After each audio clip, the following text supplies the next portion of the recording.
If you're wondering how I just got those POV shots, let me show you.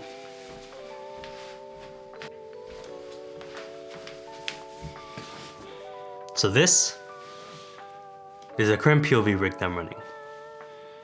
Looks pretty ridiculous, right? Let me take this off so I can show you. So this is the Pro Aim POV helmet, and it's how I get my POV shots in the intro sequence that you saw, as well as Instagram, which a lot of people have been asking about and liking. Before we get started, I just want to mention that this video is not sponsored. I bought this with my own money, and this video is not affiliated with Pro Aim in any way. So let's start off with what you get in the box. So obviously you get the helmet.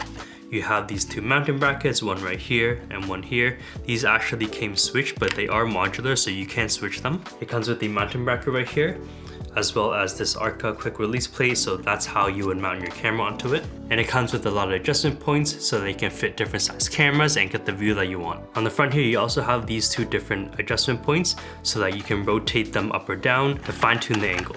And then this quick release plate is an Arca Swiss plate so that you can easily mount cameras that have Arca Swiss on the bottom of the cages onto this. And then obviously when you put a camera up here, it's gonna be pretty off balance. So they do also come with 10 weighted discs that you can stick onto the back of it to make sure that your whole helmet is balanced. I found that this was actually a little bit too light. 10 discs was not enough for me. So I added this V-mount plate, and that allows me to slide in a V-mount and just add on a little bit more weight at the back. And then just like a normal helmet, you have a latchy system right here. So you can just turn it to loosen it or tighten it. And then you also have a neck strap once it goes around your head. So this is how I'm rigging this out. So like I mentioned, I am mounting a V-mount on the back just to add more counterweight on the back. Because I swapped this front part here, that gives me additional holes to mount this NATO rail. You can ignore the rod holder. I didn't have a slim NATO rail lying around, so I just used this one. And then that allows me to mount a magic arm onto the helmet with a monitor that's upside down. I can just flip the monitor view. And then once you wear the helmet, I have my camera here. It doesn't matter which one it is, I just grab any of my cameras. I put on my lens. I'll talk about lens options in a second. Because it has a camera cage on it, it is Arca Swiss. So I can just put it onto the Arca plate, lock it down, attach my HDMI cable here, and then just turn on the monitor, turn on the camera, tighten the back of the helmet, and then put on the mounting strap around the neck, and there we go. So this is what that looks like right now. I am at 17 millimeters, which is the widest for this lens, and you get that unique perspective and shallow depth of field when you hold up objects. And as you can see, even when I move my head, it is generally balanced, which is what you want. And when it's balanced like this, it's decently comfortable. I wouldn't say it has like the most padding, but there definitely is still padding. So I wouldn't say that it's super uncomfortable. Like I mentioned, I have a monitor here because when this camera is in my face and my hands are right here, I don't actually see my own hands right now. So if I look at the monitor, I can basically see what I need to see and frame how I need to frame. Yes, it does look a little bit ridiculous, but I think generally the system is pretty well built. I do look like I'm about to jump out of a plane and film someone. And then when you're taking it off, usually I like to take the camera off first. And I kind of just hold the helmet here so that it doesn't snap back, because now you're losing a lot of weight on the front. So take out the camera, loosen the helmet, and then just slide the whole thing off. So obviously you might be wondering what the main use is, and I like using this to get those POV shots of building camera rigs or some of my talking points for Instagram reels. They do advertise that you can use this helmet for things like skiing down mountains or jumping on a plane, stuff like that. I will say that you do have to make sure that you have to balance this properly, and it is generally decently comfortable as long as you balance it properly. If it's off balance, my head starts to hurt after a little bit just because your head is trying to hold up so much weight. This helmet, along with all the mounting points, is about 3 pounds, and they advertise that you can hold about 3 pounds in camera weight.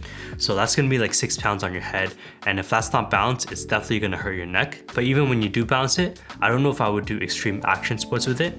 As you can see, when the camera is mounted, it's pretty much right in front of your face, and if you're doing those extreme sports, you might not be able to see, so I don't know if I would recommend that. But obviously, if you get more comfortable with this, maybe you'll want to try it out and maybe it'll work for you. Obviously, POV shots, there's a lot of other different ways to do it. This was what I was using before. This is by Neewer, and this would basically just go around my neck. We have a chest strap here just to make sure that it doesn't move around. And it's MagSafe compatible, so you can just stick your phone onto it and you can get POV shots that way. But obviously you're only going to be getting phone quality, and I thought it was pretty good for a while, but obviously with phones, you have to make sure that you have a lot of light, and then you also don't get the things that a camera does, like really nice shallow depth of field and a lot of color grading ability, stuff like that. So I did want to opt for the helmet just so that I get more quality that I really like, and to get that shallow depth of field. It definitely does make a difference because I used my phone for a lot of reels in the beginning, and then ever since I switched to the helmet, I've had a ton of comments asking me how I got those shots and how the quality looks so crisp. So it definitely does make a difference. It does depend on if you want to be doing a lot of POV shots. Now I've tested a bunch of lenses for the POV helmet. Obviously wider is going to be better. Right now I'm using a Tamron 17-28, and I'm pretty much all the way widest on the 17 side. And then that's pretty much like a 16-35, so anything about the 16mm range would be good. I did try with the 10mm, which is a lot wider. I found the 10mm was just a little bit too wide, even though my 10mm doesn't distort a lot. Because your hands are generally closer to the camera than the object that you're reaching for, you get that weird perspective where your arms look super long and super big, and then the object that you're reaching for looks super tiny, and it almost looks like your arms are green screened in. So I found that around the 16mm range is perfect. You're still wide enough to be able to get all that view that you want for the POV, where your hands are in view and you're reaching for objects, but it's not so wide that you get that very weird warping or distortion. Again, POV shots are kind of situational. I am really liking it for a lot of my POV shots for Instagram reels. It just gives me a unique perspective for some different reels, and it depends on if you're going to be doing a lot of that and if it's worth investing in one of these for you. Now, if you're interested about picking up one of these, the Pro Aim POV helmet does come in at $197 USD, which might seem kind of expensive when you hear about it. It's just a helmet with some mounting points on it. But comparatively to the other helmets on the market, it is really cheap. The Tilta one is $1,500 USD. I know they have a few different features and mounting options as well. I haven't tried that one personally, but it probably is a little bit more comfortable, but I don't know if it's worth spending almost 8 times the price for that helmet versus this one, unless maybe you were going to actually use that for like extreme action sports or something where POV shots is super important and you really need to invest in a high quality system. Not to say that this isn't high quality. The build quality on this is pretty good. Everything is metal. Obviously the helmet is still plastic, but nothing seems like it's going to snap off. And if you're just like me who just wants to do some POV shots from time to time, get that unique perspective, I personally think that this is pretty good value. I don't think you need to be spending $1,500 USD for that when you have something that's just under $200 right here. So yeah, that's it for this video. If you have any questions about the POV helmet, definitely let me know in the comments below.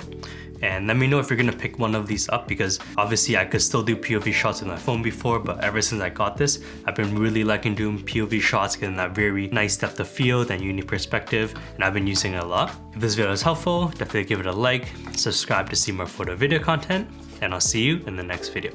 Peace.